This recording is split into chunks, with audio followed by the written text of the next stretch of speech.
Welcome to another episode, Pound for Pound Box Report, episode 493. I'm your host, Michael. Joining me this evening, usual cast of characters, Gail from Gail Fucking Throw on Boxing, Daniel from 4 Boxing News, and the Inscriber. What's going on, lady and gent? Good evening. For those who are new to Pound for Pound Box Report, Pound for Pound Box Report, live YouTube show, podcast, etc., talking all things boxing. The motto is, when boxing is good, we will talk about it. When it's bad, we will talk about it. Bottom line is, if it concerns the sweet science in any matter, it will get discussed. If you wish to email us, you can do so with comments, questions, etc. You can do so. P4P Boxing at P4PBoxingReport.com.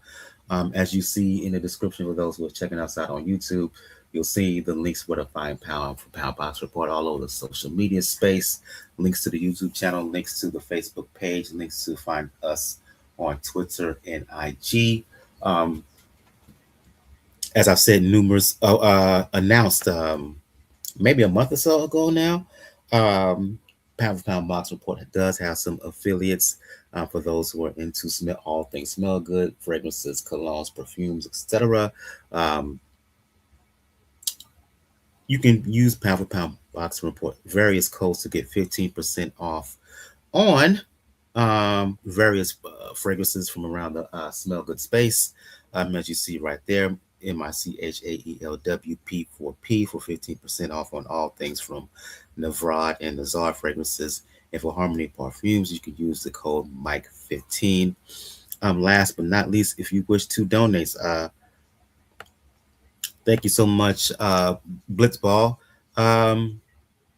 Appreciate it. Thank you for joining us. If you don't mind, make sure you hit that like and subscribe button if you have not done so. Last but certainly not least, before we get things going, if you wish to donate, if you check the description here again on YouTube, for those who are checking us out here on YouTube, got a Cash Me and PayPal and donation link. What matters to us, if it's $1, $2, $5, whatever you want to contribute, we will be grateful, and it'll help the production.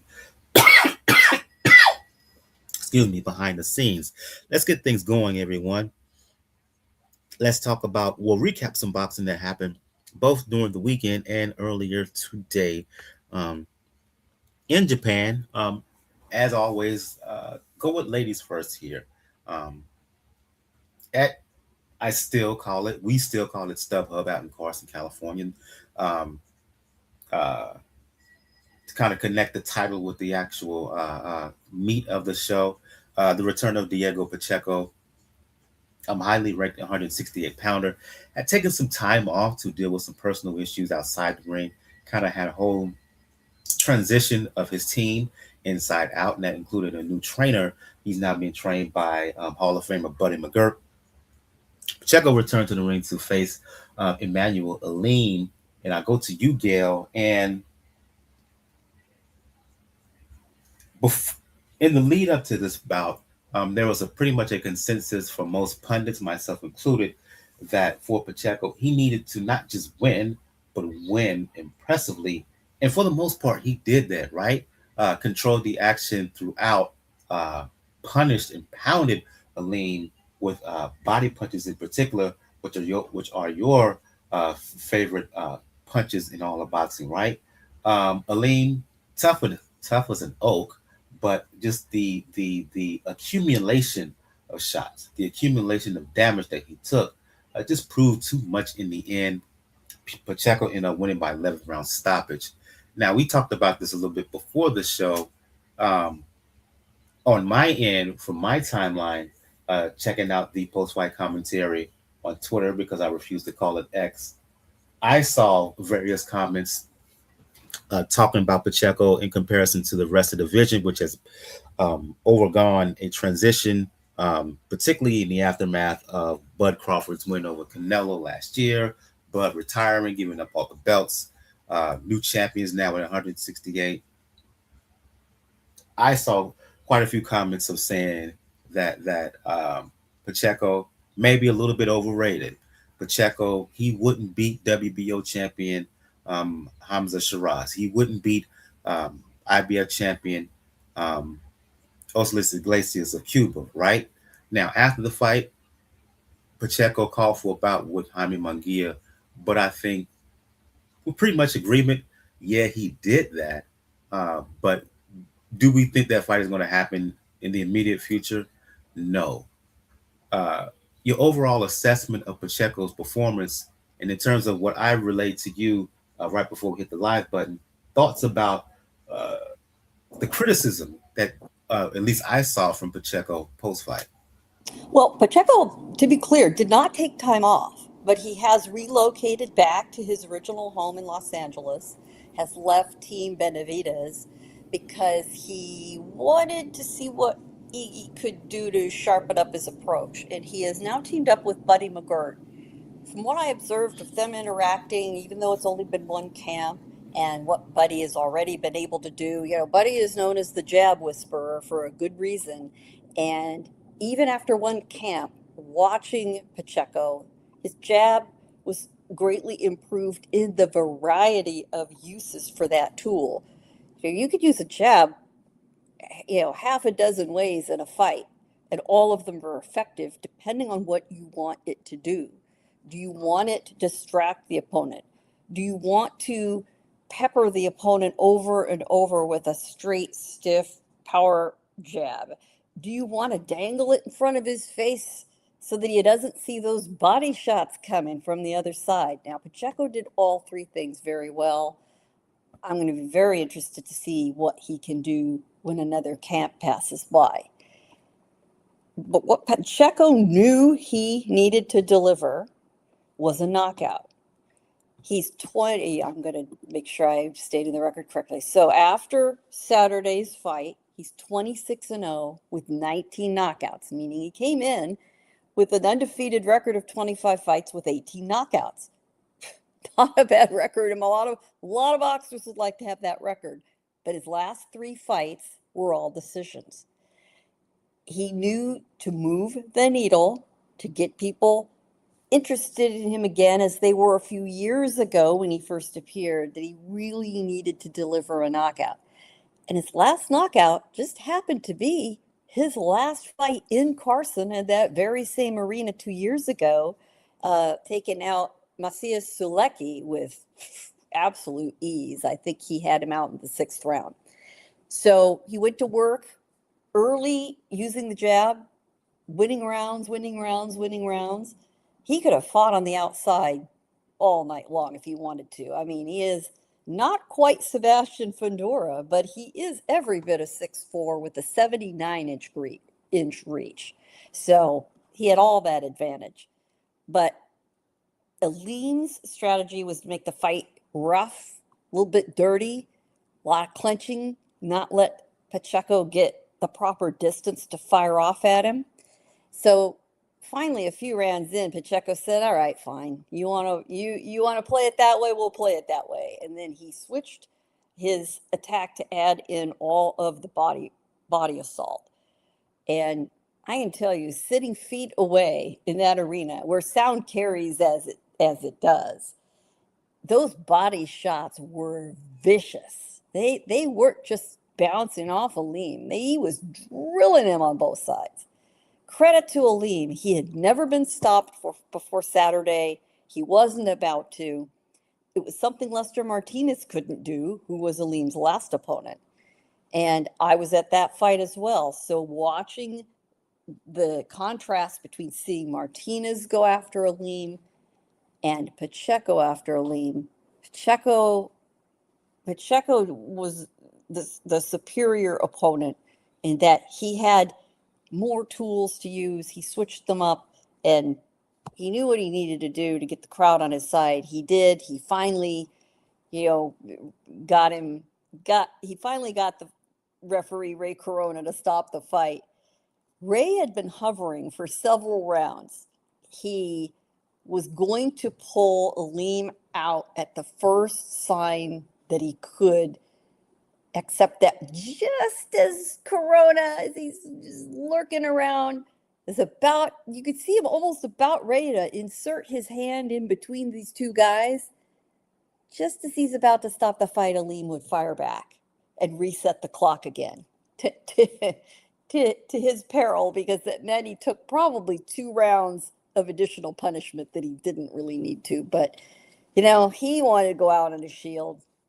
Corona gave him as much rope as he could.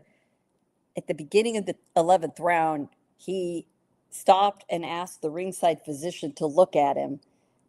They let him continue, and finally, that's when Pacheco got the job done in the 11th round. It was a good stoppage.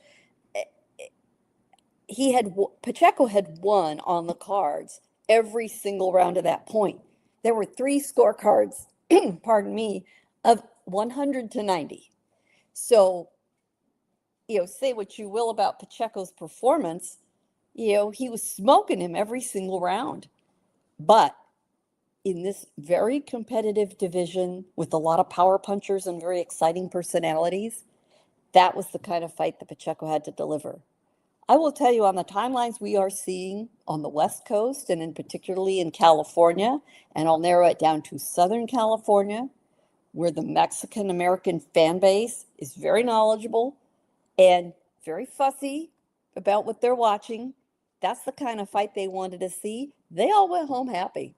So when they heard the post-fight discussion and the suggestion came up about Jaime Munguia, they approved with a big roar. They loved that idea.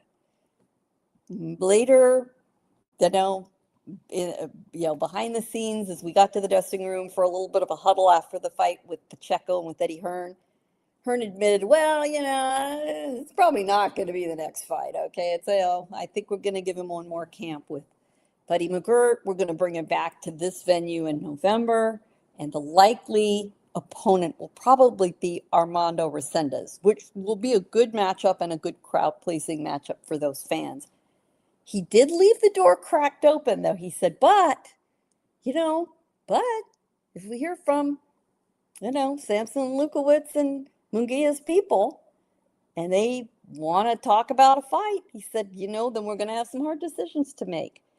I don't think he is quite ready to put Pacheco in there, but if the offer is made, I think they will do it.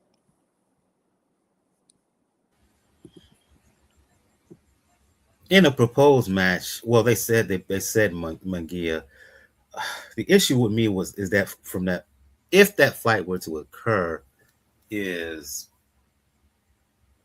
I know Munguia. I can't trust Munguia, right? We've seen limitations throughout his career, but he looked terrific in his last fight. The problem is that opponent that he won, which he won the title, right? Nowhere near the talent of Pacheco. On balance, Pacheco is the better fighter, the more disciplined fighter, and has the better defense. But if the Munguia that we saw in his last ring appearance shows up, a proposed bout between Munguia and Pacheco would be very entertaining. But as you noted, Gail, highly unlikely that fight is going to happen anytime soon. We will see what direction that Hearn and Matchroom take Pacheco. I'm just glad that he's back in action, right? And I want to give him some grace for his critics because, again, as you noted, training with Buddy McGirt now is their first fight. McGirt believes that Pacheco can take things up a level. I want to see how far they can go together as a tandem. On the undercard of this fight, Daniel, you had, just giving some shouts out to those who are commenting in the chat. Appreciate, actually, I think it's one in particular. It's one of my fragrance homies. So I appreciate your comments and thank you for the like and the subscription. You had Andy Cruz, Daniel, right?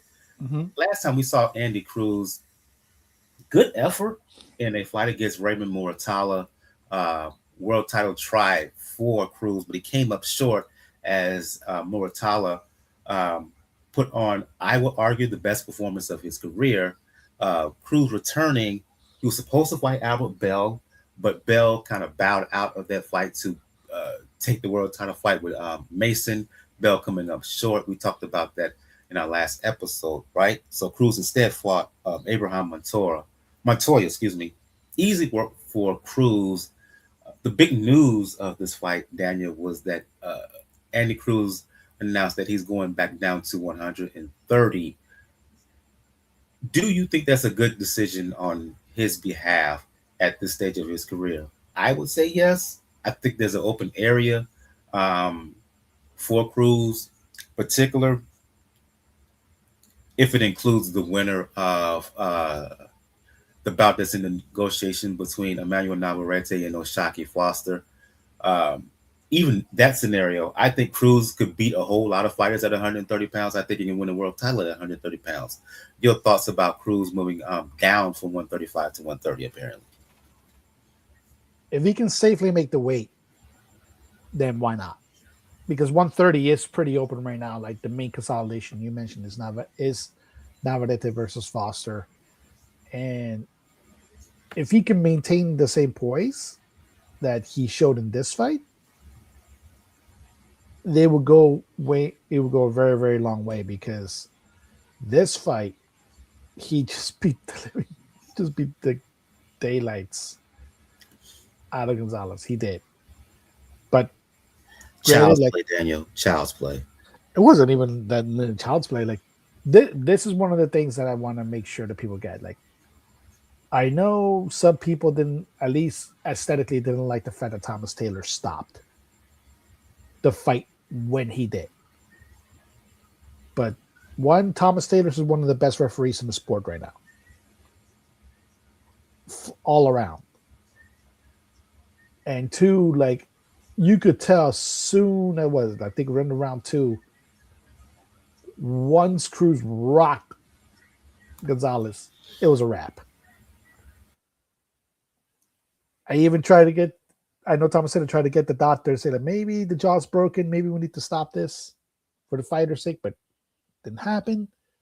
But we got a really good result. Now, what Cruz really needs to focus on now is make sure if you're going to do 130, stay busy. Because with Navarrete versus Foster, at least to my knowledge, is not official. So we know that means in boxing that talk could easily break down. He can put himself in that position to get either one. If it does happen, he's in a good position where he can challenge the winner of that fight. I say good luck to him. You gotta take the chances when you can, especially remember a lot of Cuban fighters. They come here a little bit later in their career, starting out later than a lot of boxers in this stage. So when they see opportunities, they have to jump on them much faster than some other fighters.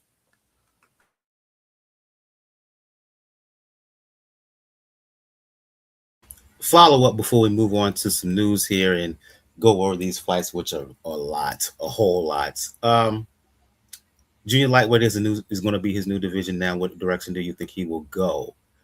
Specifically, will he try to go for the winner of Navarrete and Foster? Should that happen this year?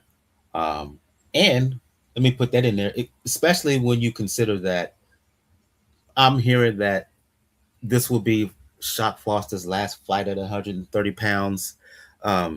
As I mentioned, when you look at the 130-pound landscape, there's some room, there's some opportunities there where I think that Cruz can make some real noise. I mean, if I'm his camp, I'm not afraid of Anthony Kakachi, who's WBA champ, right? I think Kakachi is strong, but is he that strong at Cruz? If he's able to comfortably make 130, I don't think so. And we know that Cruz is a better boxer. So yeah. That to me is like, it depends. Like I said, with the Navarrete Foster negotiations happening, if it falls through, like I said, jump on either one of those because those two are going to be eager to want to get a fight, particularly probably Foster. Foster's made it a point to want to be really active still. If they negotiate too, yeah, go after Akachi because then you have a bargaining chip to use against either Navarrete or Foster because they're going to want to unify.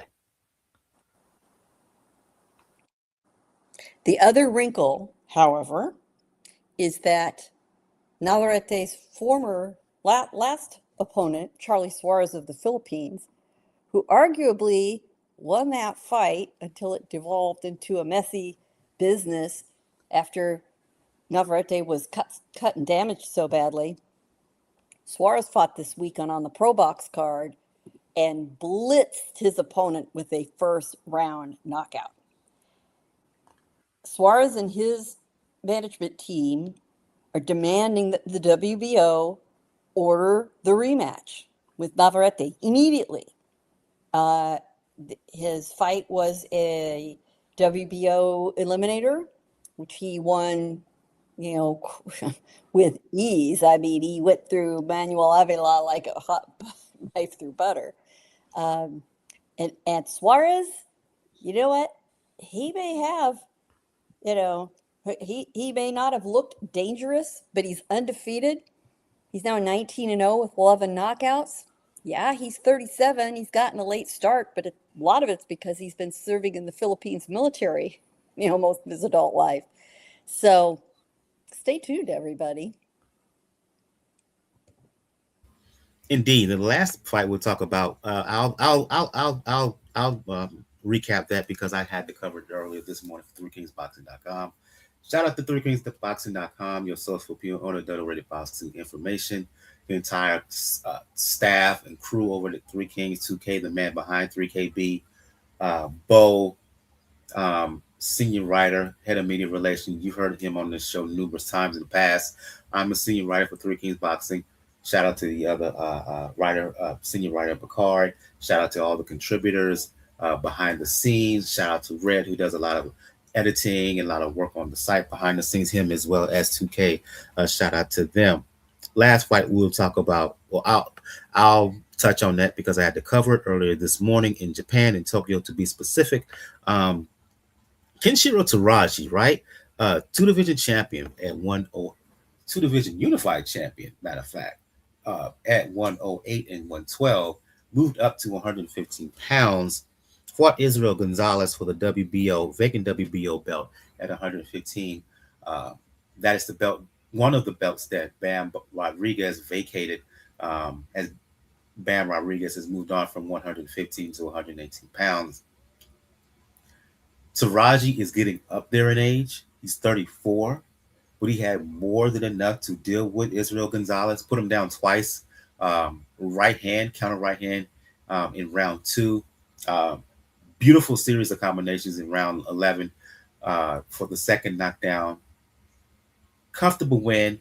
Didn't have any real trouble or difficulty dealing with the Gonzalez, who, to me, didn't really look like world class. The question now is, what's next for Kenshiro, who low-key, I think is a future Hall of Famer, right? 3-division champion. In 2 of those divisions, he's been unified. I think he can go for another unification at 115 pounds, namely against Andrew Maloney, who won the IBF belt at junior bantamweight last month. The only stumbling block potentially could be South African fighter. I'm not going to try to pronounce his name because I would butcher it, who's actually ranked number 1 by the WBO as well as the IBF. I think that both camps could kind of summon up the money to give the South African fighter a step aside fee, which would clear the path for a Teraji Maloney bouts either later on this year, early next year. But again, earlier this morning in Tokyo, Kenshiro Teraji became a 3-division, a 3-weight world champion with a win over Israel Gonzalez. So let's move on. Change it up here because the chat is popping, Gail and Daniel. So let's address some of the comments and questions here. I'm gonna put them up here. Shout out to Blitzball Champ. Has his own channel, but he's also a fragrance homie of mine. He says, what's up? He's currently multitasking and whatnot. So and he also made sure to hit that like button and subscribe as well. Shout out to Nando Lama's 5'10". Hate Zoom, maybe, well, yeah, who we all do, but it's a necessary evil, as Gail noted. Um, he also said that StubHub needs a refresh, looks a little old and tired on TV. Seats and sun faded signage, kind of 90s strip mall vibes. I think, Gail, I hear him, but sometimes everything does not need to be new. And the thing about the StubHub, who an event, a venue that you've covered fights from numerous times in your media circles in the sport, StubHub can be a vibe, particularly when the crowd is even close to full, and then there's a big fight on hand, featuring well-known fighters.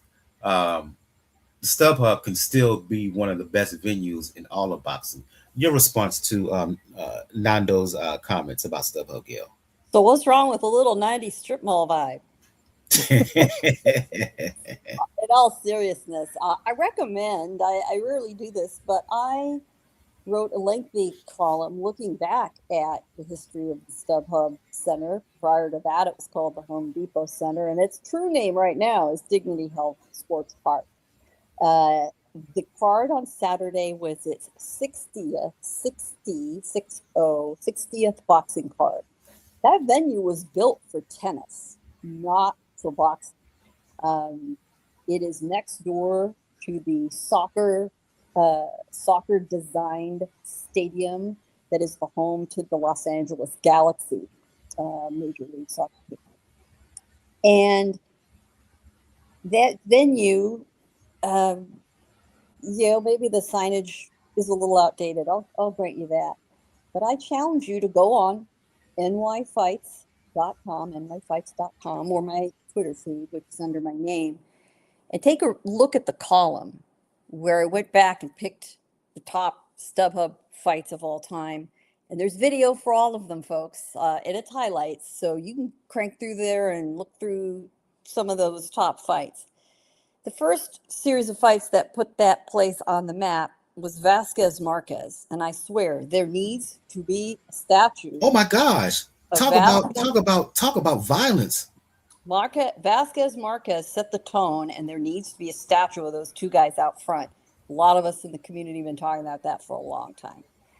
There was a stretch between 2007 and 2016 where 5 of the 10 years, the fight of the year was at that venue.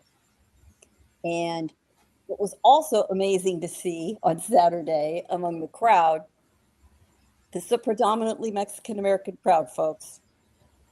There were easily a dozen people wearing Triple G t-shirts, because that was where the Mexican-American community first got their look at him. That's where he made his West Coast, Western U.S. debut. And that was the evening that set the all-time attendance record there, which just was a shade under 10,000. Now, packing the place with standing room, it's rated for just under 8,000. Tom Loeffler and the folks there at the then called the StubHub Center managed to somehow cram 2,000 more people in there. And believe me, it seemed like 20,000 on that night. That was the fight that he had against Marco Antonio Rubio. And there were other great fights that took place there that were not the fights of the year, surprisingly. And looking at the roster of some of the fighters of that era, which, as we recall, that venue in particular was very much dominated by HBO Boxing. But Miguel Cotto fought there. I think who else I noted that weren't in fights. Never forget the U.S. debut of Naoya Inoue took place where? Right. There you go. That's the other one that had slipped my mind. All 3 of the cards in what became known as the Superfly series were there. So you, on one night, you on that single card where Naoya Inoue wasn't even the co-main event, by the way, he was the 3rd event down. You could see in action that night Juan Francisco Estrada, Roman Gonzalez, Srisake Sorumvisai, Inoue, Brian Valoria, Carlos Quadras, all on that card. And Super Bad Estrada. And Sinisa Estrada. Cecilia, if you're a fan of women's boxing, this was before it really has started to hit its stride in the last few years.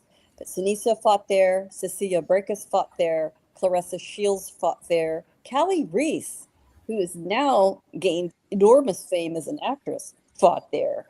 Tremendous amount of talent has gone through there. There have been title fights. Ray Vargas, that's the first time I saw Ray Vargas early, was there. Sebastian Fedora got KTFO'd by Brian Mendoza there. I get it that the venue, has some challenges because as we have had climate change, folks, in the last 10 or 15 years, it is warm during the day. And if there is the need to start these fight cards so early to accommodate an overseas audience, which increasingly with DAZN being a British centric company, that, DAZN's owners are not in the United States. And DAZN carries a lot more sports than boxing to the UK and Europe. So the timelines for those fights, which is essentially DAZN has taken over the bookings there, they've got to start hours earlier than they used to. And it's a problem. That is the problem with the venue. So once it gets a little cooler months, it is a very pleasant thing to sit out there on a nice summer night once the sun goes down. When it starts getting dark a little earlier and it's a little cooler to start with, it's a whole different story. So I'd like to see it get back in use. I mean, it had been 2 years. That last card was the card where Pacheco and Sulecki was the main event. But there are a lot of other small venues that have now come along that didn't exist before, that are close, that are very appealing, that don't have these issues. So, maybe time has passed it by a little bit. But those of us who went to a lot of those fights over the last, 20 years, I see a fight get scheduled there. I mean, when I saw that Matchroom had scheduled this card there, there was no hesitation in my mind. And it was just not that warm on Saturday. So, we're all built for it out here. We're fine with it. I do see that comment coming up about the Virgin Hotels, which is where the Roach versus Cepeda card is going to take place in a couple of weeks. And I plan to be there.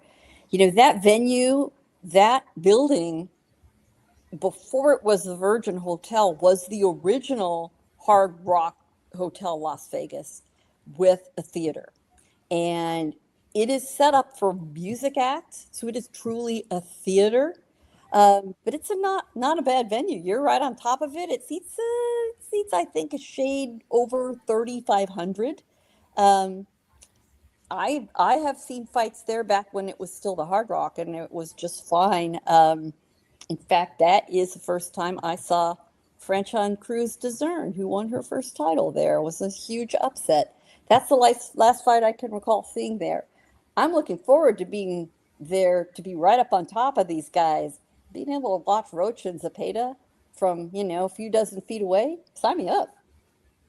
Indeed. Shout out to Compliance, a regular listener of the show. He says hello to everyone. Question for you, Daniel.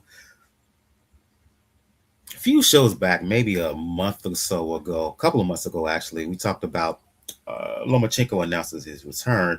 Nando has asking about an update from in terms of Loma.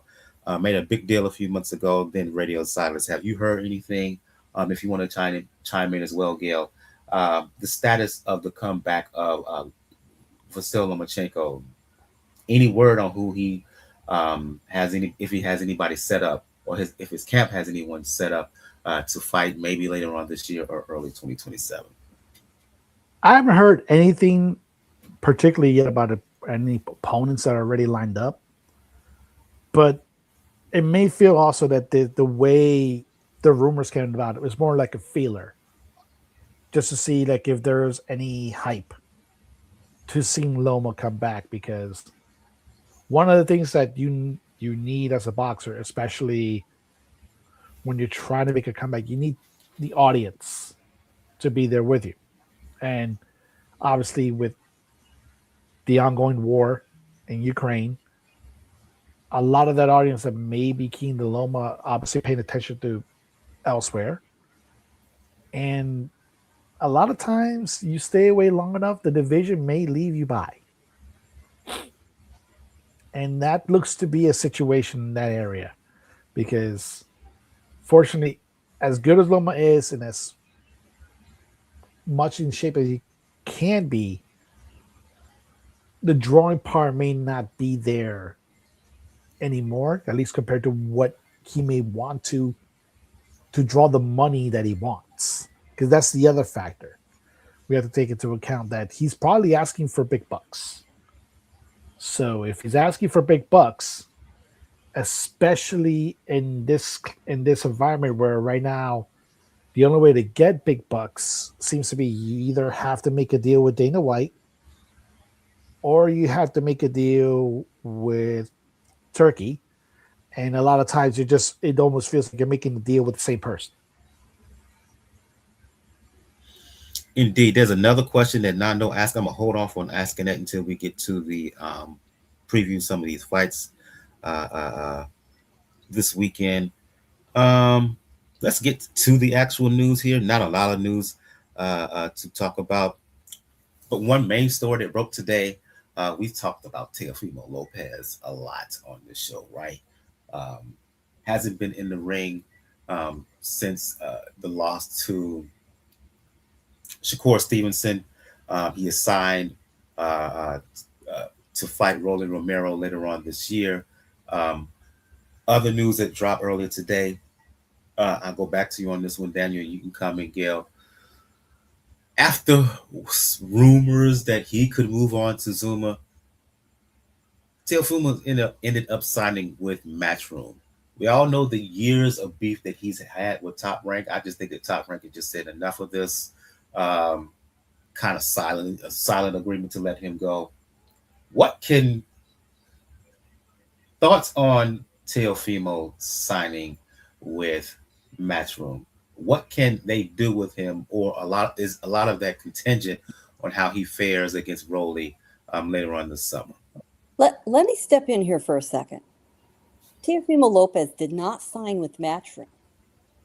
Teofimo Lopez signed with DAZN. You're right. Correct. His promotional Correct. company, Takeover Promotions, is the Lopez family promotional company. Takeover Promotions has made a co-promotion deal with DAZN. Of course, they mainly promote one guy, Teofimo Lopez Jr. So, I mean, they are one and the same, but it is the latest of several signings for fighters with the broadcaster, not the promoter, which gives them a lot more options, but it also opens up, a very unusual deal with these fighters. It means that DAZN will have the major say over who Lopez Jr. faces, instead of a promoter making the match like a Top Rank, like a Matchroom, a Golden Boy, a Queensberry, Top Rank Boxer, Salida, MF Pro, PBC, all of whom, by the way, are under DAZN and all available to perhaps jump in and make a deal. This is shifting primarily because of the forces from the outside known as Zuffa/Ring/ Saudi General Entertainment Authority / Paramount Plus. So you're starting to see, the lines drawn in the sand. On one side is this big organization circled around and working with DAZN, and on the other side is Zuffa/Paramount, funded by the Saudis.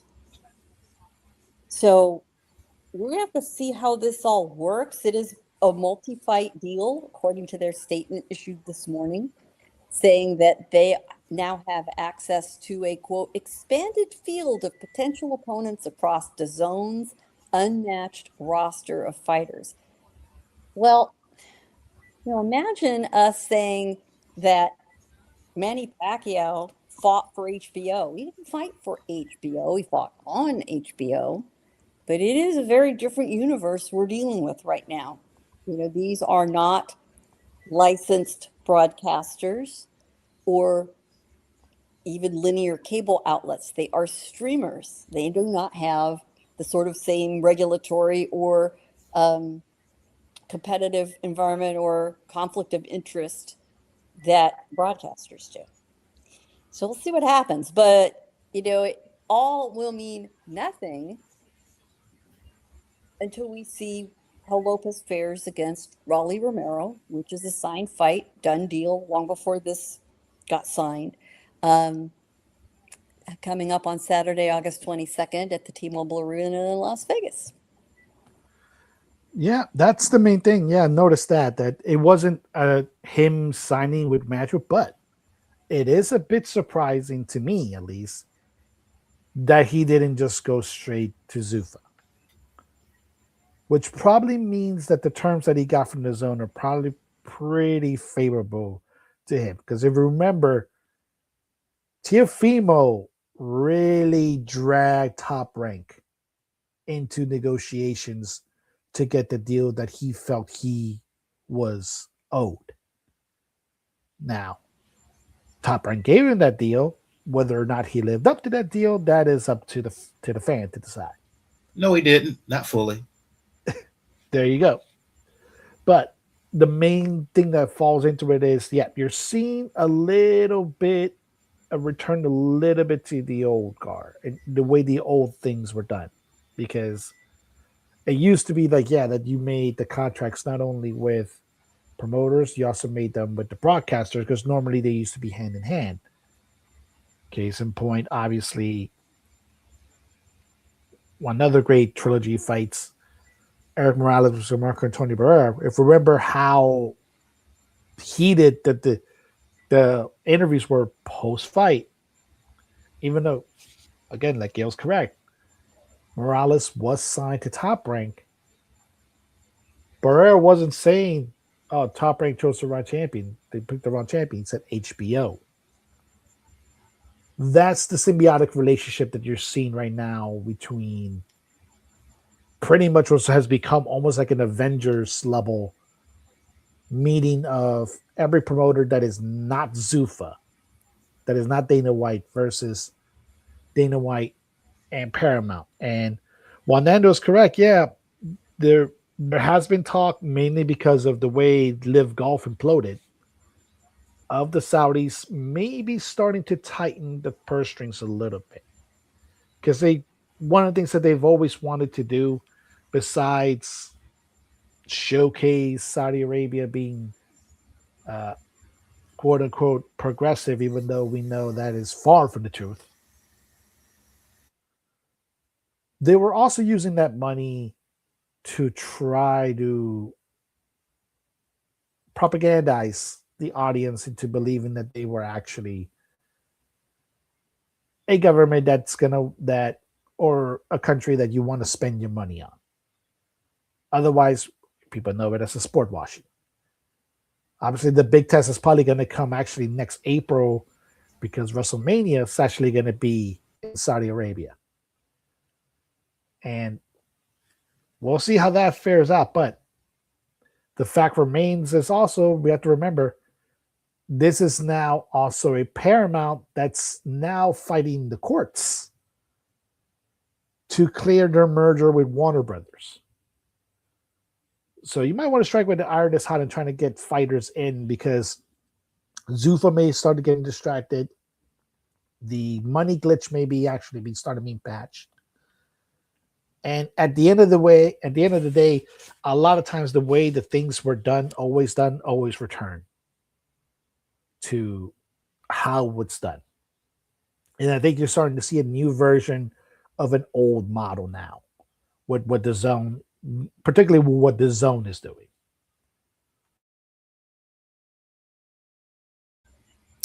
Last bit of news before we go to the new before we start previewing what's a loaded weekend in boxing. Um, Last episode, Gil, we talked about how time is running on to make the fight between proposed fight between Ryan Garcia and Conor Benn. That fight has been made, has been signed, and is official September 12th in Vegas. Had the customary introductory press conference, and both fighters did their jobs of talking a whole lot and getting each other faces, yada yada yada yada yada. The fight is now signed. The fight is official. Quick thoughts on it. Uh, Garcia coming off of the win over Mario Barrios. I still say that, okay, while it was the most, imp- while Garcia was impressive, put a bit of an asterisk because Barrios I don't think was that great of a world champion. Conor Benn I thought looked shaky in spots against a Rougarou, Regis Progress, a fighter he should have stopped, given how Rougarou looked so on shaky legs early on. But once Progress got his sea legs, he gave Ben some problems. Early on, I would make Garcia the favorite, but the question is his mental state, his head space, his discipline, his focus. He hasn't always had that. And the one thing you can't say about Conor Benn, that one, he's in shape. He's always in shape, even though he's coming down to 147 pounds. And when he's on, he's going to bring the fight. He's going to bring the fight to Garcia. And no matter what, I think this has the potential to be an exciting scrap. Well, we will see. You're right. It depends on which versions of these two men show up.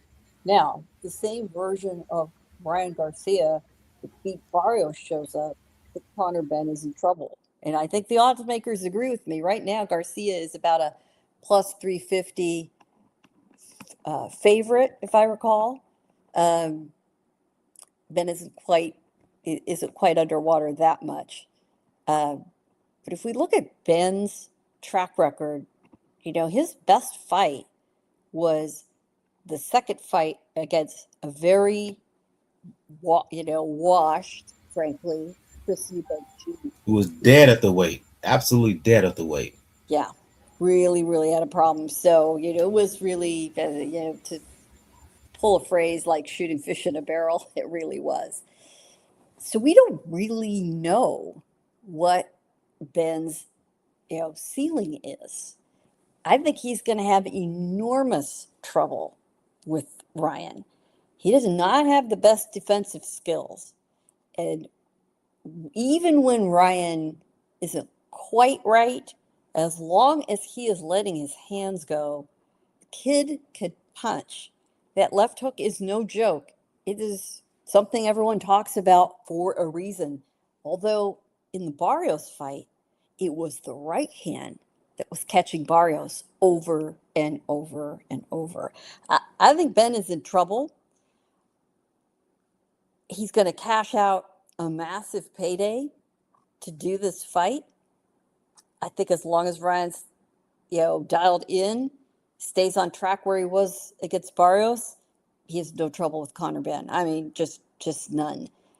The buildup will be fun. They'll do their thing.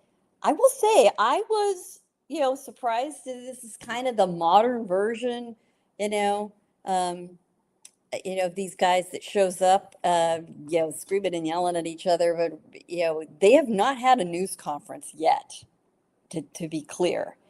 They have had a press appearance because Dana White actually. Yeah, and it's all mentioned introductory press event. Well, it wasn't even really that. They faced them off. Dana's intention was to officially announce the fight at the weigh-in for the McGregor fight, and they hadn't sealed the deal yet. Was the problem? So he couldn't do it. He hadn't even sealed the deal by the post-fight news conference of UFC 327 because he got asked about it. There wasn't really a lot to ask about the McGregor fight. So they started talking to him about Zuffa stuff. And they asked him, why wasn't there an official announcement? And when is it going to happen? And what's the problem? And he just kind of gave him the Dana White, wry grin and said, yeah, we're good with, it's all going to happen. We're just, we're not quite ready yet. Here's the thing for me, Daniel. Okay, the fight is made. What it says behind the scenes, right? Dana White, when he announced Zuffa Boxing, he basically just talking big and bad and loud about how essentially he's going to run roughshod over boxing and have this drastic sea change, and initially made this stance of a Zuffa belt and his fighters fighting for the Zuffa belt. He had to capitulate in order to make this fight with Garcia. So kudos to Golden Boy and what they had to do to make this fight happen. I think I say all that to say that all that bluster that Dana White has been doing behind the scenes, he's coming to find out that that's not going to be the case if he's going to make some real serious inroads with boxing in the present states today. Yeah. One of the way this deal had to be structured first, he couldn't bring Ryan Garcia under the Zuffa banner completely. Like exactly.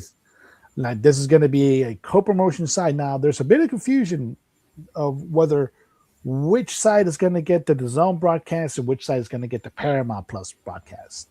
From my understanding, domestically here in the U.S., it's going to be Paramount Plus. Most of the international side is probably going to be DAZN. That's correct. UK and Europe is DAZN, Paramount Plus in the United States, North America. Yeah. So there's that. So he had to learn that I have to go into these menus. And also, you have to take into account also the current political climate right now. He was trying to ram what I like to call the destruction of the Ali Act through Congress, and a combination of the fact that like I said, the Paramount Warner Brothers deal has now been stalled in the courts, and B, the fact that we have one senator that's confirmed it, obviously, the late Lindsey Graham from South Carolina, and another senator that, for most intents and purposes, is more than likely dead in Mitch McConnell. Two of the most powerful Republicans in the Senate that were in charge of a lot of committees. And that's essentially frozen a lot of what the Senate can do. So a lot of what Dana White was hoping for to try and ran through legislation, then basically strong arm boxing into bending to his will. He's learning to find out that, as Harold Lenneman says, boxing, nothing can kill it, but nothing can save it at the same time. As much as you think you can be the top dog, and you're most likely not going to be the top dog, because you got to think about it, Dana White. At this point, the Mafia tried, Don King tried, Bob Arum tried, Oscar De La Hoya tried, Eddie Hearn has tried, Al Heyman has tried. Now you're trying. And you're finding out slowly what everyone else in that area has found out. That boxing as a sport, because of the fact that it's more or less about the fighters and not a brand, it's a lot harder to control than the way he was able to mold MMA into having it be lexicon, where you only know of UFC, when there's so many other promotions that you have really good fighters, primarily one in Ryzen. Indeed, I have no more to add to what Daniel says. I agree 100% in terms of what Daniel and Gail have said about this upcoming fight. Again, um, it's been signed. Ryan Garcia, Conor Benn, September 12th in Las Vegas. Now let's move on to these fights, and because there's so many happening from the 24th to the 26th, I'm going to go one by one. Let's start going to you, Gail, starting in Thailand. Um, Still not completely sure why this fight is happening in Thailand, but Tyson Fury, Mario Wach, fighting there. What to a lot of people is going to be kind of a lead up into a proposed bout with Anthony Joshua, should everything goes right by the end of this year. Um, Insight on, I get why he's fighting Wach, right? Why is he fighting him there? Why in Thailand, Gail? So the reason Tyson Fury is fighting in Thailand is he moved his training camp to Thailand. His training camp for his fight against Arslanbek Makhmudov took place entirely in Thailand.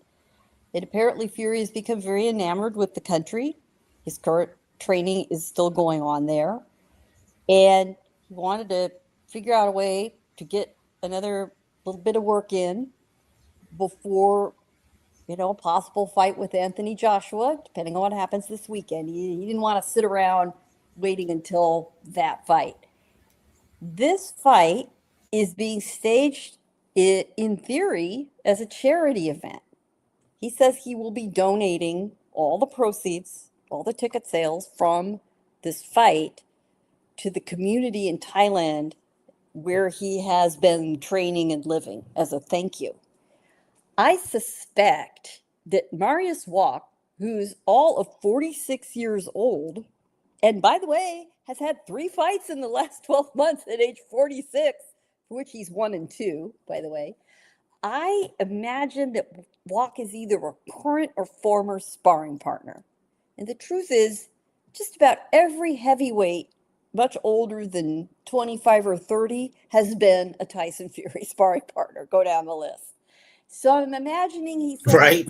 listen, man, you want to earn some money? Let's do this thing over here. Let's, have a bit of fun, stage this fight, make a little money, donate it, keep our names in front of folks, we'll pay ourselves. And that's the deal.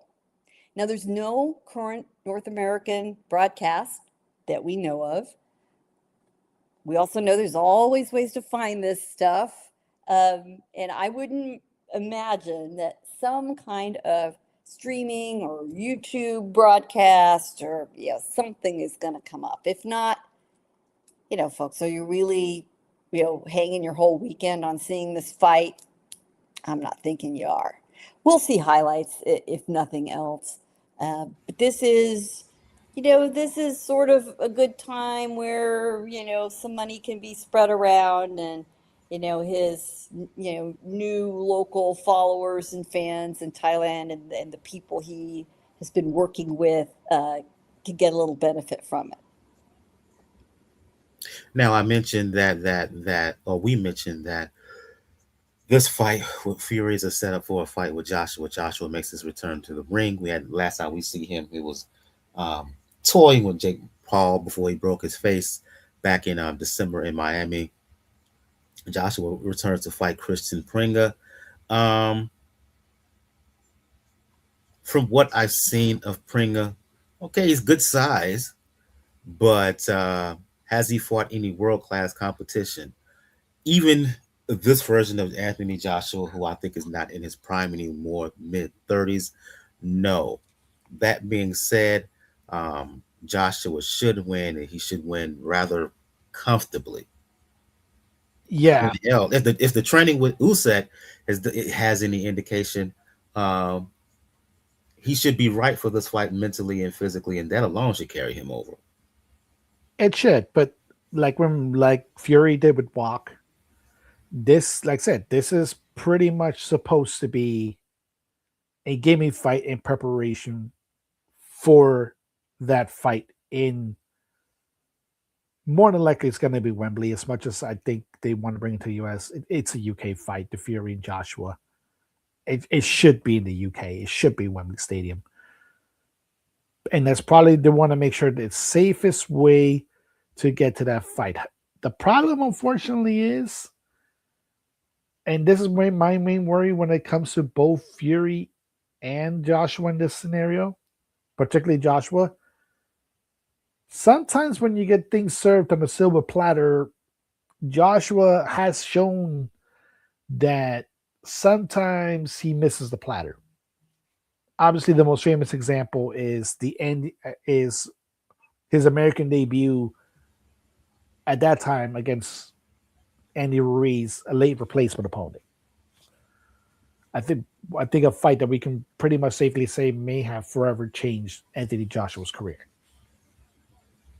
And this should hopefully not be something similar where Joshua's not taking it seriously and then somehow winds up being more of a fight than we let on.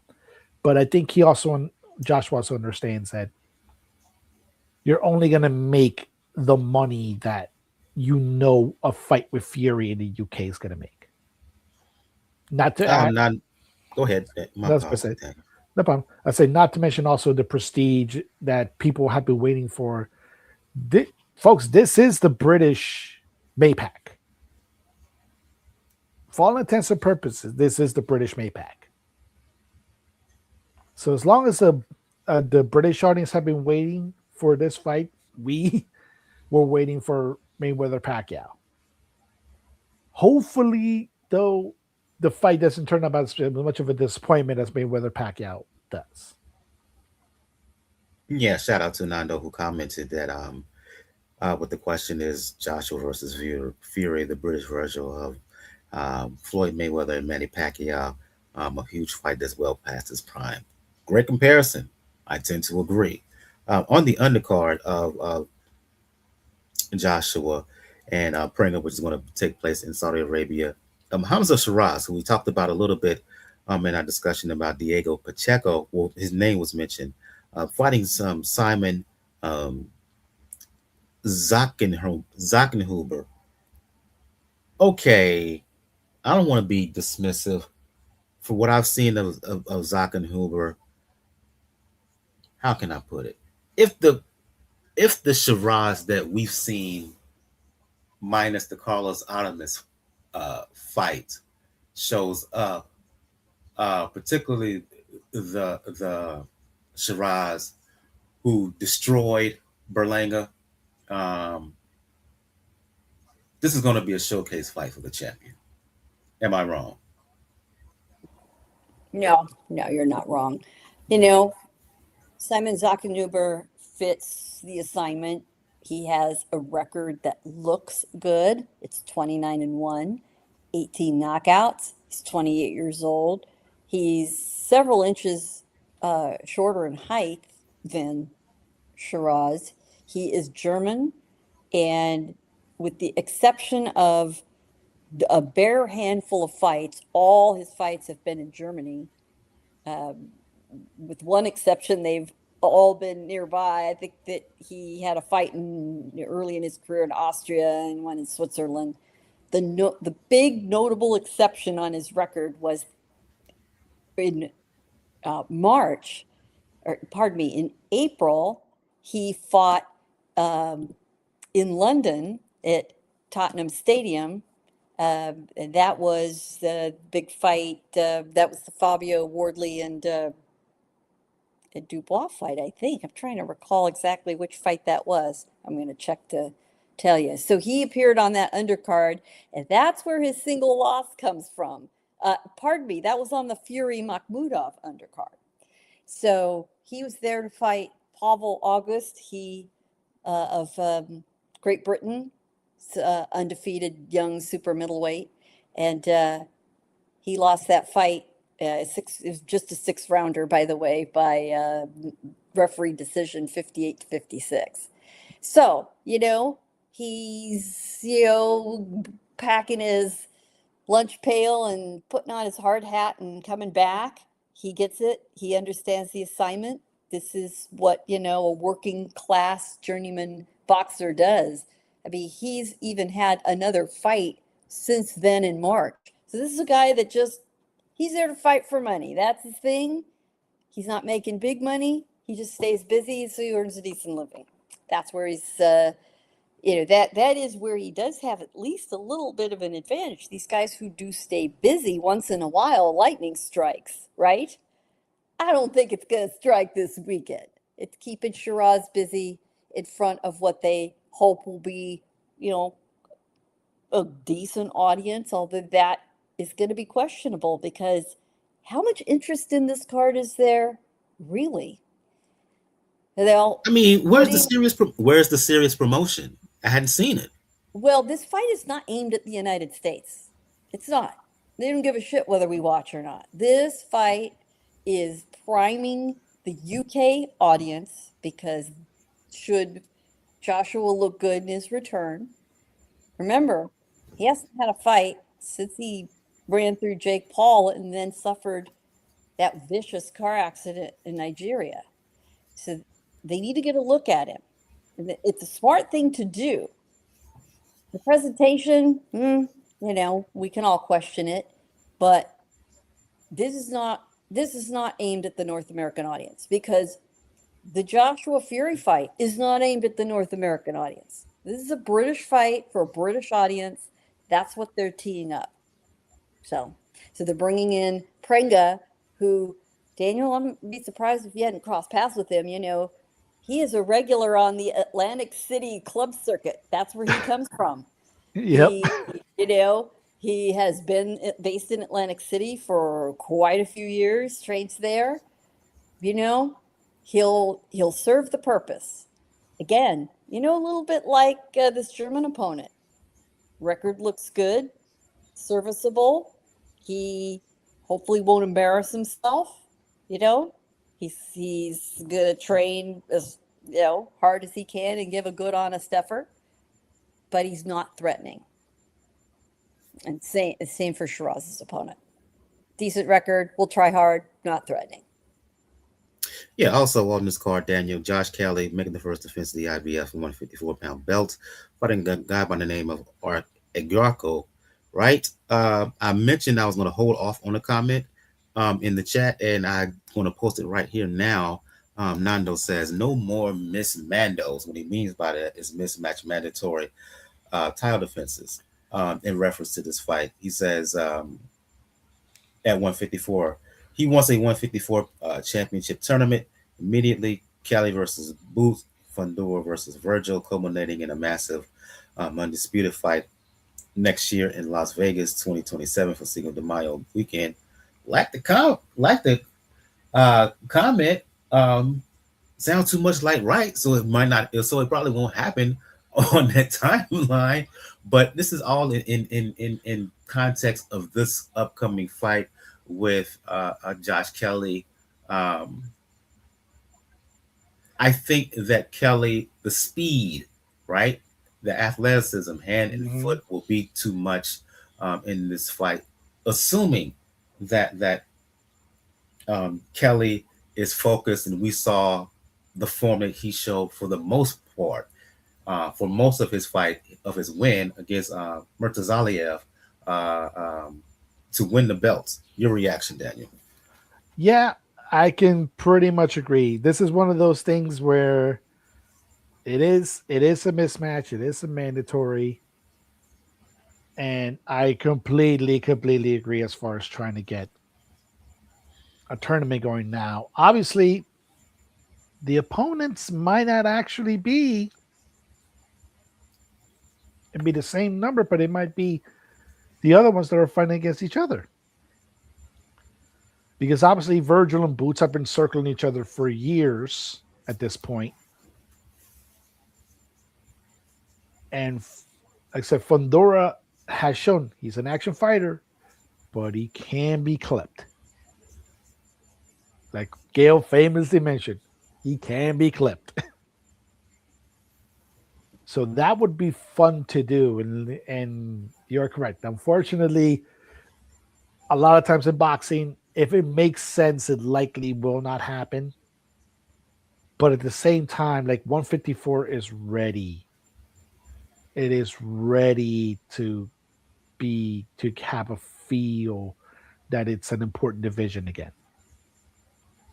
Because unfortunately, this may also be the fault of the fact that it was largely held up by a potential fight between Bud Crawford and I think it was Mel Charlo at the time.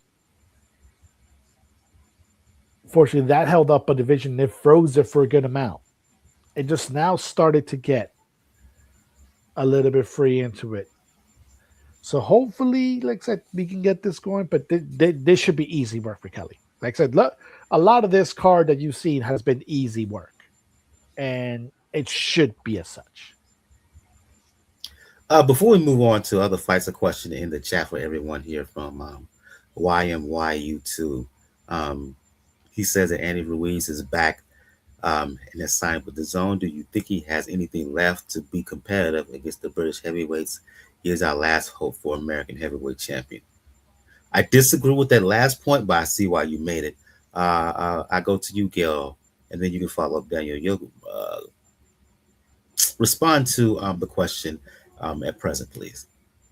So we saw Andy and Carson. He showed up to watch the fights, rocking his denim bucket hat. It's quite funny.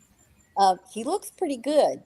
You know, when Andy puts his nose to the grindstone, you know, he, despite how he looks and how big he is, you know, that man has impressive hand speed for a heavyweight his size. That has always been his secret weapon, and he moves very well around the ring. I have watched him training and sparring here in Southern California. He's lived in San Diego the last few years, and you know, if he gets his conditioning right, not necessarily dropping weight, he moves that big ass body around the ring just fine. His hands doesn't matter. You know, he's still got the tools to do it. He's, you know, not terribly old as heavyweights go. I mean, if we were talking about a flyweight, it'd be a different story. But at 36, you know, a lot of these guys perform very, very well. What I really like, the aspect of all this that gives me a little optimism, is that he returned to his original trainer, Manny Robles. You know, they didn't part. He didn't have a blowout when they parted. You know, it was quiet, but apparently, you know, he didn't burn a bridge, and Manny's very good about that. You know, it's kind of amazing. He welcomes back fighters who've left him. For example, Alicia Baumgardner, you know, used to be trained by Robles. She's, you know, been trained by Derek James. We were really surprised to see her in Carson too. She's sitting right in front of me. That's because she's been in LA. Guess what? Training with Manny. She wanted to come out and work on a few specific skills, and she wanted to get some, you know, sort of classic Southern California sparring action. So she's been out here. So Ruiz is back with Manny. That is good news for him. I do think there's potential.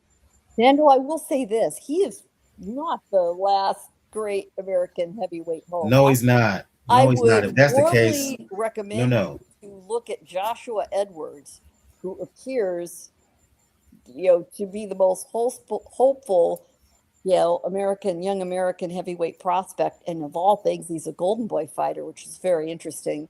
Yep. There is another very talented amateur American heavyweight aiming at the next Olympics, and I am hearing him talked up quite a bit as, you know, the next big American heavyweight hopeful. We'll certainly see after the next Olympics. You know, he's got a couple more years, but boy, wouldn't it be nice at the Los Angeles Olympics to have an American heavyweight medalist? That would make a very big splash. People are going to be paying attention. So, and I believe he's been working with Roy Jones, so that says a lot for him too. And I will come up with that name and put it in the comments. It escapes me at the moment. Yeah, I'll admit that. Yeah, I know you're talking about Gail, and the fact that people have to remember Roy Jones. Yeah, he can talk a lot of mess, but he is pretty well rounded as a trainer. Yeah, he When he doesn't motivated have. that dude, I forgot the guy. The clip went viral when he Yep. told the dude, "You basically getting bitched out," and the Yep. fighter responded and to win. That said a lot about Roy Jones as a trainer and as a motivator. Yeah, that's the main thing. Like, yeah, Roy Jones doesn't have like obviously like the Hall of Champions obviously on his roster, but he is a person that is willing to tell you as a trainer. He's willing to tell you the hard truth, even during a fight. Even as boxing is a business, and sometimes that's not on your best interest. So that's really good news on there. And Edward, Golden Boy has a way of just finding these hidden gems in Southern California. It's a good thing, let's say they're still based there. I know Oscar's been living in Vegas for a good while too. But that Southern California base, Golden Boy always finds a way to cultivate guys that can always be, if not top level talent, always fan favorites.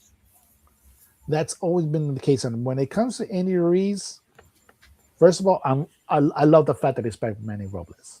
I really love the fact Manny Robles is an underrated trainer. And probably the main thing right now that people need to keep an eye on is the training that he's doing for another female fighter, Mizuki Hirota, who we've talked about during this program. Like I say, he has a lot of good pedigree. And yeah, if people know when you talk to him, he does not burn bridges. He doesn't hold the grudge. Because he understands the business well enough where sometimes you do need an outside perspective before you return home. So Andy could actually do fairly well in this case. Because the biggest issue that happened, unfortunately, with Andy is he let fame get to him. Yes, he did. He let fame get to him as soon as he won that belt. And obviously, like, I can understand it. You were a late replacement. You were not supposed to win. If the referee probably would have started the fight in the third round, it would just be an awesome round. And granted, the timeline would be drastically different. We probably would have gotten Joshua Wilder in the case. But the fact remains is he's the one that upset the apple cart. He has the skills. He just needs the will and to maintain that stamina because, yeah, like, let's face it, some dudes are stocky. Well, Like, weight does matter to a certain degree because that 283 that showed up in that rematch with Joshua, that ain't it. Yep. So, Well, and Ruiz, if you saw the news conference leading up to this fight a week or so ago, Ruiz was absolutely dead candid about he blew it. He blew it. He knows it. He owns it. He's embarrassed by it. But that's how you get something like that behind you. Is you don't sugarcoat it. You look it straight in the face, and there's nothing you can do about it. It happened, but you could look straight at it and learn from it. And let's hope he did.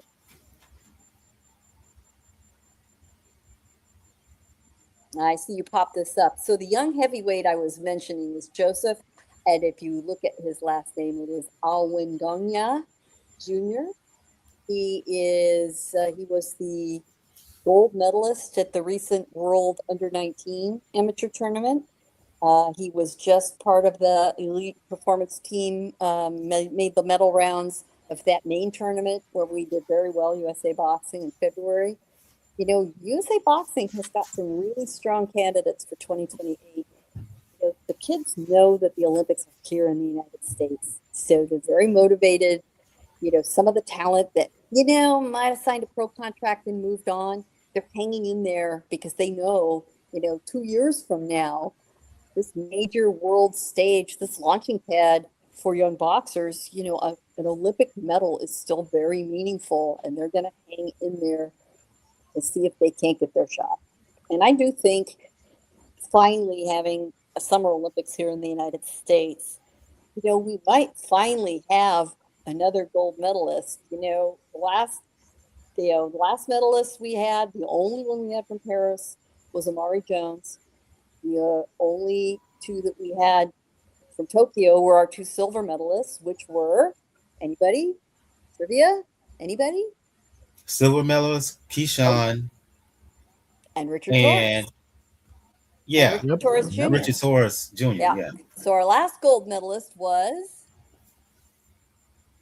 Better get this Last right. gold medalist, Our last gold medalist. Andre Ward. No. I think it was Clarissa. Oh, Clarissa Shields. You're right. I forgot the Yeah. lady. Yeah, Clarissa never Shields. gets irritating when people say the last American Olympic gold medalist was Andre Ward. The last male Olympic gold medalist was Andre Ward. Clarissa Shields back in 2012. Double gold medalist, 12 and 16. Yeah. 12 and 16. Yeah. So there you go. Let's have another one, please. Let's get back to recapping these fights. I mentioned that triple header,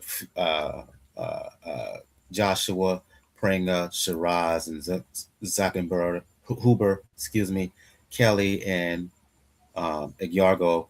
It's going to happen in Saudi Arabia. In Australia, we got the return of Errol Spence fighting Tszyu, Gail. Your thoughts on the fact that this fight is now being campaigned at 160 pounds? Your thoughts on the fact that there's been major visa issues, so Spence has arrived late, and yet, according to the bookies, Spence, having not fought since September 2023, when he got destroyed by Terrence Bud Crawford, is listed as my recent lookings, at least yesterday. He's still being considered a slight favorite. Is that a slight indictment on Tszyu? I think they're looking at track record, but it is a very odd to me odds making. Errol Spence is the one that requested an adjustment in the upper weight limit. He asked that it be increased by 2 pounds. I think that it's technically 158. He made that request. The Tszyu camp said, fine, whatever, we're good with that. To be asking for the catch weight limit to be altered a week or 10 days before the fight, that is not good, ladies and gentlemen. That is not good. He should have been able to make that weight. He knew what that weight was. He agreed to that weight. To my knowledge, Spence didn't have any problem with visa issues. The visa problems were with Jermell Charlo, who was scheduled to fight on the undercard. First fight in more than a year, but he was denied a visa by the Australian government. No replacement opponent was found, so that fight was just simply off. There was no specific reason given, but as we all know, Jermell Charlo has had several legal problems in the last few years, so it's very possible that his various arrests, his hit and run, a lot of the stuff he's been dealing with, the government just said, nah, we don't think so. So to say that this card's been, messy in the lead up, yeah, that's a fair statement. Similar, however, though, to the Joshua Prenga card, Spence Tszyu is aimed at the Australian domestic audience. It's loaded up with a lot of Australian fighters as the A sides. Spence is there to to lend his resume and name to the card. But it is not aimed at an American audience. And if you want to see it live, you're gonna have to get up pretty damned early to do it. It's like watching fights from Japan. So it is going to be available, but it is a pay-per-view unless you have. I'm trying to think if it is a Prime Video or if it's a DAZN broadcast. I don't even recall. And that just shows you how carefully I've been watching this. This fight between Spence and Tszyu, this is a loser goes home fight. I mean, that bluntly someone's career is going to end for all intents and purposes, especially at the highest level after Saturday. Speaking of potential loser go home here, Daniel, on the undercard you have Stephen Fulton, right? Fighting Liam Wilson. Last time we saw Fulton, he lost decisively to Shock Foster. And I have not liked how Fulton has looked since the defeat, since he got stopped by Inoue. I know, yes, this has been elevated to a world title eliminator, but something is not right with Fulton. If the Liam Wilson that showed up against that had Navarrete in trouble, he's fighting in his backyard. He's the much bigger guy. I think that Fulton can get beat again. Am I wrong?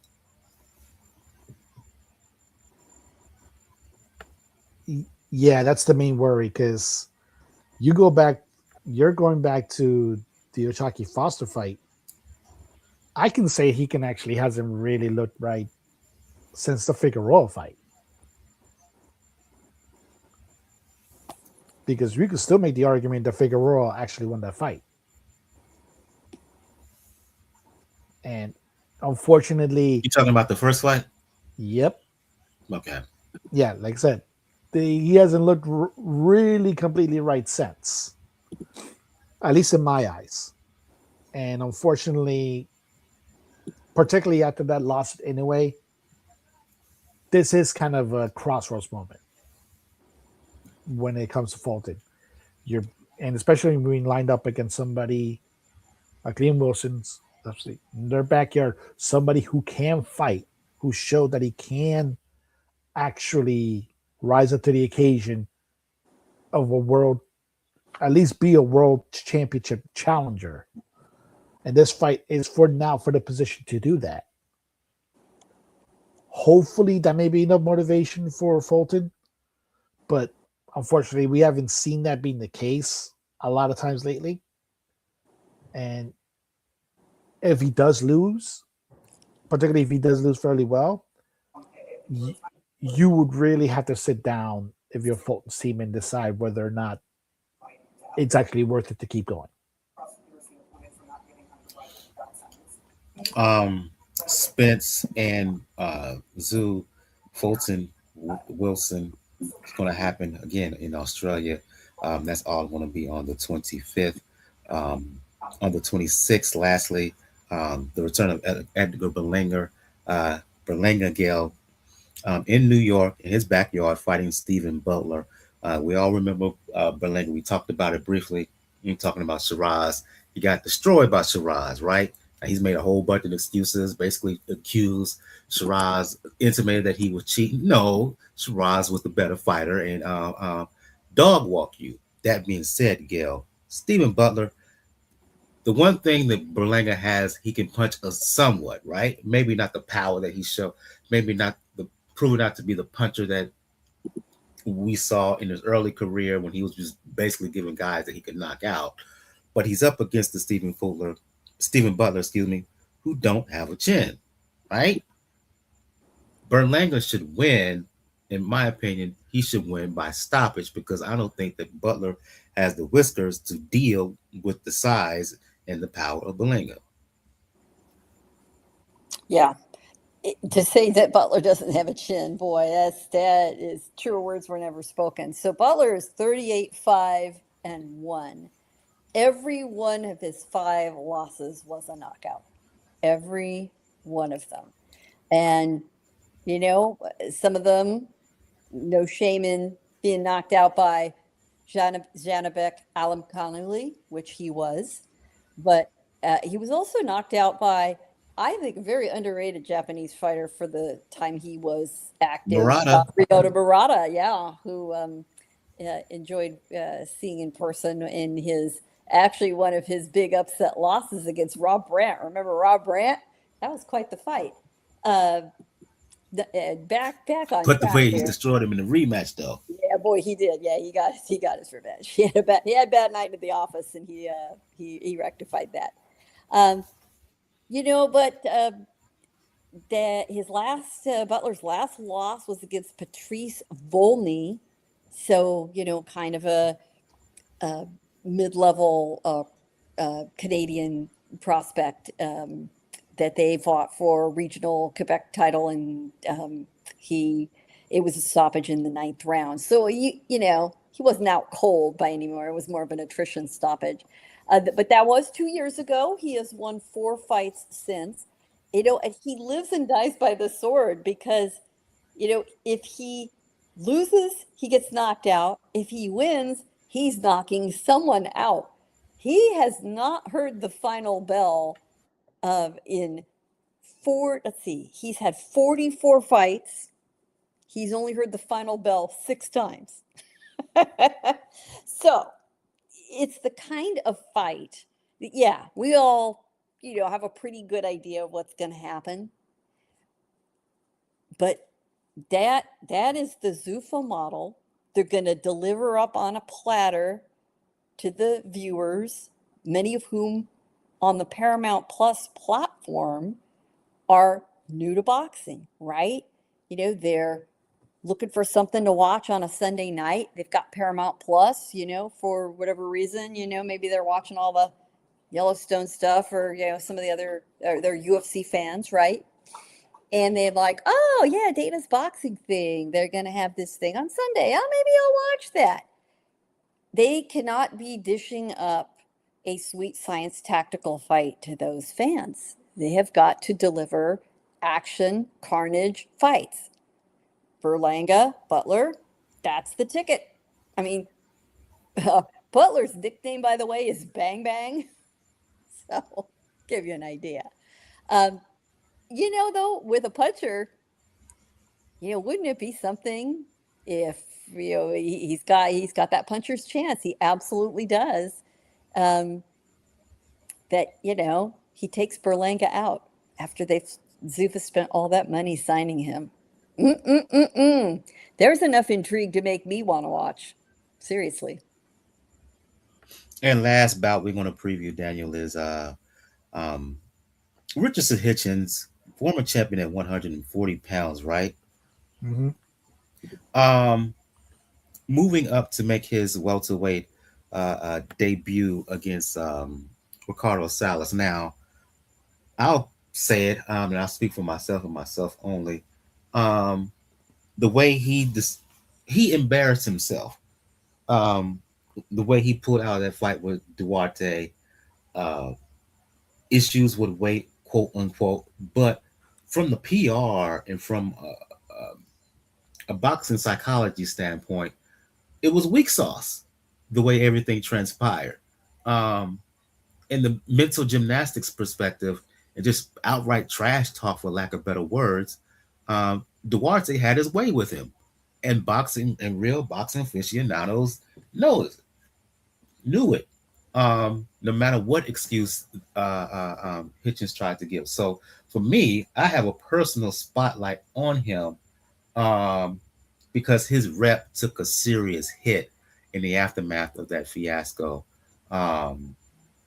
He should win against Salas, but even if he wins and wins impressively, he still has his reputation to restore. And you're not going to get that just in this upcoming fight with Salas. Is what he does after this. You're a bit more kinder than me, Mike. In that sense, let's call it where it is. He bitched out. Yeah, he did. He bitched out against Duarte, and he could have won. If you think about it, the version of Duarte that showed up to the fight that he was supposed to have showed up against Hitchins, he could have won. Even if it was probably a little bit off in the weight class area, you still could have won, and that still would have been a good win. But you didn't, Hitchins. You bitched out. Let's be blunt. You bitched out. But now this should be a tee up for you to win, but you don't really trust a situation like this. Unfortunately, because that unfortunately didn't work. It did leave a really, really bad taste in my mouth. I don't even think like if he does a first round knockout, it'll be enough. Nah, you better stick around, and guess what? I don't care if it is back at 140. You need to run that fade with Duarte. Yep.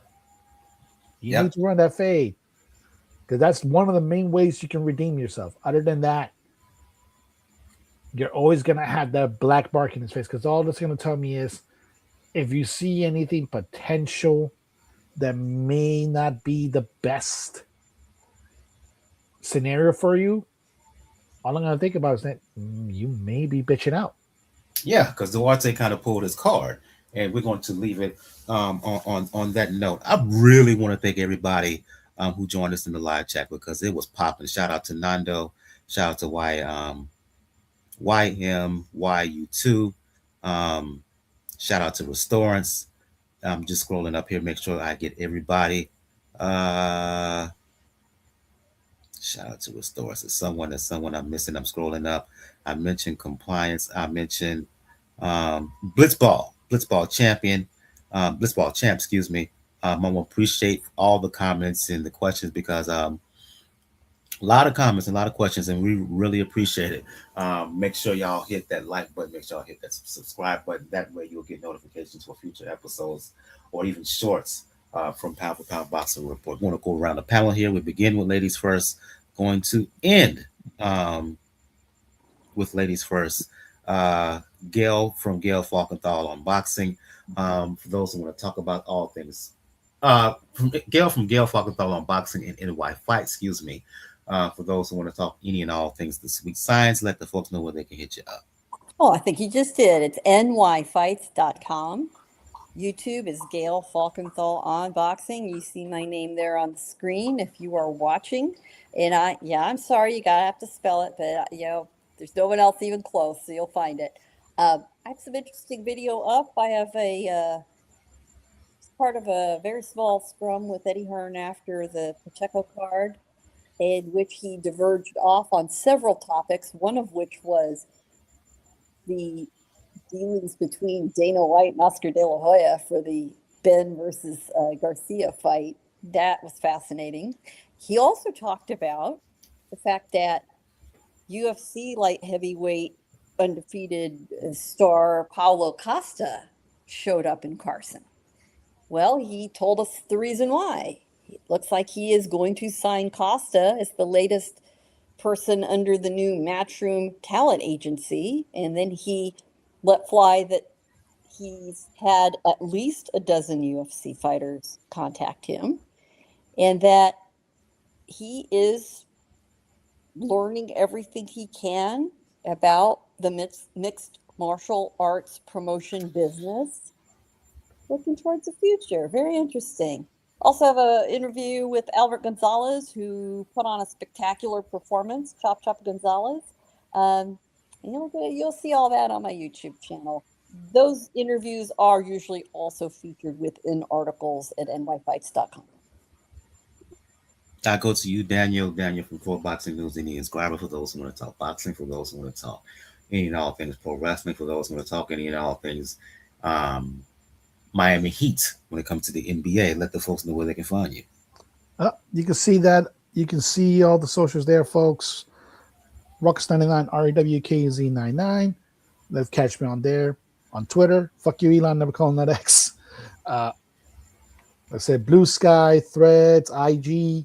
Definitely catch me on there. And I will give a shout out, like I said, to one of my considered not good call now, Blissful Champ Gaming, Jason Ingram.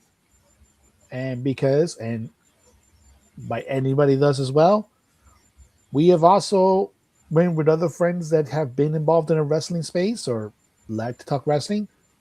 Shout out to our friend Al because he actually just launched a YouTube channel of his own that I participated in, and me and Blitz participated in Quizzle Fest, where we test our knowledge when it comes to wrestling, and it can be either from the territory days to Japan, even to standard fare WWE.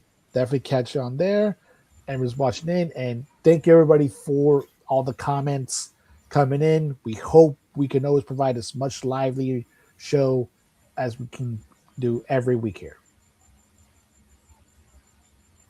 If you want to talk boxing, music, fitness, and all things Snelgo, you know what it is with me, Brother JR at Brother JR76 on Twitter, because like Daniel, I refuse to call it X. You can also check me out on IG, Blue Sky, Brother JRSC. And as I said earlier in the show, Pound for Pound Boxer Report, affiliates with Navrod and Nazar Fragrances. If you use the code Michael WP4P, you get 15% off on all products. Over at Navrod and Nazar Fragrances. So you're looking for something for yourself, some colognes and perfumes, colognes and perfumes for yourself or your significant other. You check out those places. Also, Harmony Perfumes, Mike MIKE15 for 15% off on there as well. On the next episode of Pound for Pound Boxer Report, we will do a recap of the fight between Tyson Fury and Mariusz Wach, the return of Anthony Joshua and his fight against Kristian Prenga. On the undercard of Joshua Prenga, we would do a recap of Sheeraz making his first defense of the WBO belt at 168 against Zachenhuber. Josh Kelly making the first defense of the IBF 154-pound title against Agyarko. Also do a recap of the return of Errol Spence against Tszyu. Stephen Fulton versus Liam Wilson. Those two fights going to take place in Australia, as well as Edgar Berlanga making the first Edgar Berlanga, his fight against Stephen Butler, Richardson Hitchins against Ricardo Salas, and a preview of the fight between Lamont Roach and William Zapata that's going to be for the vacant WBC lightweight belt. That belt was vacated by Shakur Stevenson earlier this year, on the undercard of Roach and Zapata. Raymond Muratalla, last time you saw him, he got the win over Andy Cruz, who we talked about earlier in the show. Muratalla making the defense of the IBF lightweight belt against Robson Conceição, who, for serious boxing fans, he's been a mainstay in the 130-pound landscape for several years now. So next week will be loaded with reviews of what's a lot of fights going to happen this weekend on the 24th, 25th, and 26th, as well as previews of a couple of world title fights.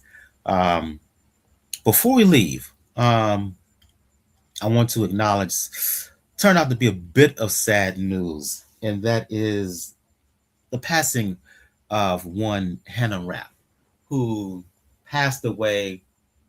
Really unfortunate cycling accident incident, bit of road rage, which she was on the receiving end and passed away. Now Rapp is coming off of a fight against Tierra Brown, which she lost to Brown in the world title try at 126 pounds. Tierra Brown, women's WBC featherweight champion. A few minutes, if you will, Gail and Daniel, on the unfortunate passing of one Hannah Rapp. Well, Hannah Rapp was a lifelong athlete. She's originally from Indiana, had moved to Texas. Not surprising, since it's a hotbed of boxing. She had been signed to MVP under its MVPW banner, and had her first fight under the banner, as you mentioned, against Tierra Brown. Now, due credit to Rapp, that was a tough assignment to go up against Tierra Brown, who's phenomenal boxer. She gave a good account of herself, and she was on her bicycle. Cycling was one of her favorite things to do, training, and she apparently was killed by this man who has a long history of violent incidents of all kinds, in a road rage incident. The reports I've read said that he drove by. I don't know what triggered him. He backed up and hit. That is a just a nasty set of circumstances. It's just a shame. Yeah, it's true. That's just a special brand of evil. I mean, that is, isn't it though? It really is. Yeah. So, I saw the headlines of Hannah Rapp pass away, and naturally I'm thinking, training accident, something go wrong in the gym, sparring. I mean, I thought, yeah, her fight with Tiara wasn't that rough. No, it was completely unrelated to boxing. What a shame. I mean, she lost by unanimous decision. Um, it was for the WBC World Featherweight title, which Brown holds, and it was a fairly definitive win. In fact, that was a card where there was a lot of upsets. So do credit to Brown for hanging on. Um, and she was building her name for herself as a pro. She was, ready to get back, come back. There's so many opportunities under the MVP banner, which is really now, and with just a few exceptions, owning women's boxing. So a life cut sadly short, but you can say that Rapp, was living her dream as a professional boxer as a young woman of 26. That is an admirable thing for her to have achieved in that short lifetime. All I can really say is, unfortunately, there's certain group of evil that exists in the world that tends to claim a lot of good lives, even when it's not their time. And unfortunately, like I said, I send all my condolences to Hannah Rapp's family. And I'm just going to add something, and you may, listeners, see this as a political comment or not. The gentleman was a American citizen, not an immigrant, who did this. I have no problem with that you said, and I'm glad you said that, given our current political climate, Yeah. unfortunate political. Well, especially when we're climate. talking Texas, Yeah. against the border. I think that is worth pointing out, and he's got a all-American rap sheet, ladies and gentlemen. Yeah, yeah. I'll just co-sign with Daniel said, and what Gail said. Very, very unfortunate.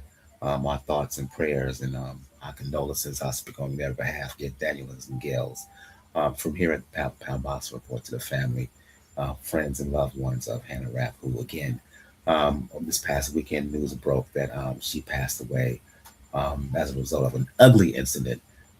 May she rest in honor. Excuse me.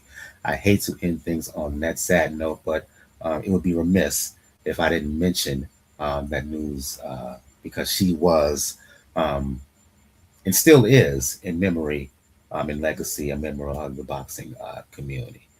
This has been episode 493 of the Pound to Pound Box Report. For Gail, for Daniel, I'm your host, Michael. We will see you guys next time. Everyone have a good evening. Good night.